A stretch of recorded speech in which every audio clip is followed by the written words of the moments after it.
Hi, so I've been up since 4 again this morning because I had to call up this, what they call CTM, about booking the quarantine hotel because I still haven't got the exemption thing come through.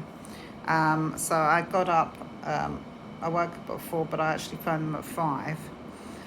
And they've all got such incredibly thick Indian accents, and the lines are so bad. But I've been, in no uncertain terms, told to wait now, to wait until this exemption thing, to wait till tomorrow, the day after tomorrow, which fills the 2 weeks for an answer for the exemption thing. I don't know if he was saying it with great authority or if he was just palming me off because the government doesn't really want to give loans to people to pay in installments for these hotels. I'm not sure what the answer is to that. But I called up 3 times. The first time I spoke to an Indian lady, and this is not being racist, this is just like a fact, with quite a difficult accent, but there was an echo on the line. So she managed to stop the echo on the line, and then she said, just wait a minute. And then she had me waiting for 10 minutes about filling in this form. So she was going to fill in the form. And then I got cut off again. And then I called, and it was a chap who, I could barely understand a word. And he was getting impatient with me. And I was trying to be really, really polite. But it's very difficult, because when people are traumatized and you're talking long distances, your money is just dripping away because there's a lack of communication.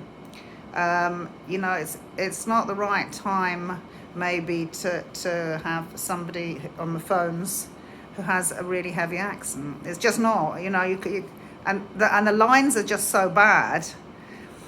Anyway, apart from that, I didn't say to you, yesterday I had the wonderful thing happen, which was finally my doctor's surgery receptionist called me up and said she's desperately trying to get hold of the doctor to get hold of me.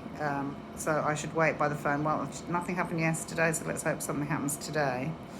And then I'd been on the phone really, really crying and screaming from very early yesterday morning to the number I have in Milton Keynes for the emergency. So they sort of patch you through to different consulates and all that. And the woman was actually really, really kind, and tried her very, very best to try and get me through to all these different numbers. Couldn't succeed herself. It's not just when you're on the outside, even if you're on the inside. She said she kept apologising. She was lovely. Her name was Tony. Thank you, Tony, if ever you see this.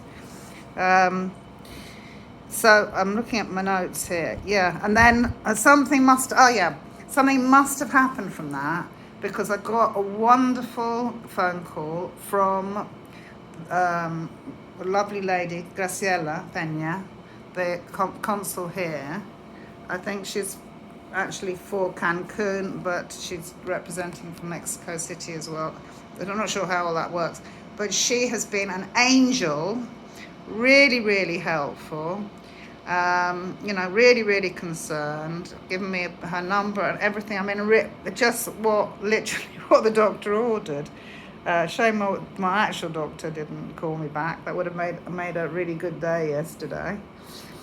But that's done now. At least I have her by my side. She's absolutely, absolutely lovely woman, and I have her by my side. But she was insistent as well. I called this CTM, and when I did that this morning, it's just this exemption thing. I'm hopeful that they think, well, if she's applied for exemption, she'll get it.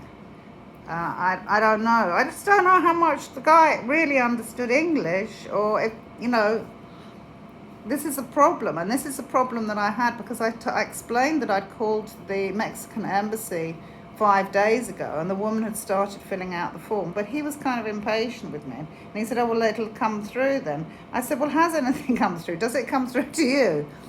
We don't know.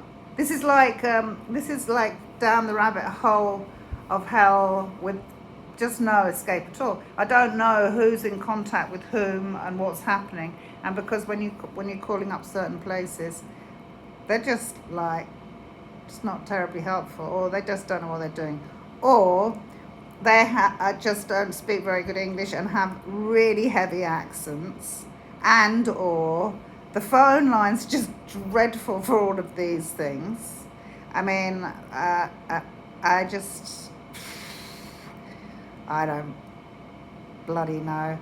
And if I reapply for this exemption, it might put it right back again to the beginning, but I haven't had any news from them at all. I'd have thought I've tried to resend in.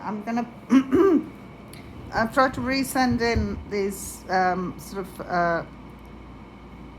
what do you call it, for the exemption thing. I'm trying to show you. Oh God, more. Well, anyway, this sort of like this weird thing here, and I can't find where the full messages. I've sent a few replies and said that it's going to be later, but it's a very weird government email thing. It doesn't say do not reply to this automatic, mailbox, do not reply, but I've sent various extra bits and pieces, and now saying that I'm actually going to be the flight's now on the 23rd, but there's like complete stony silence. So I don't know if those are actually going through, and I don't know if my original, without my doctor's letter, my original application was strong enough for them to say that it's a very clear-cut case, and she should just go straight back and self-quarantine at home. So I'm sorry to be long and boring about this, but I've been up, like I said, it's 20 to 8 here now, so I've been up nearly 4 hours, getting nowhere, as usual, getting fucking nowhere. I'm joking, but I'm not. I mean, I'm just crying all the time. I don't know. Anyway, I have to move today, so I'll do another one later.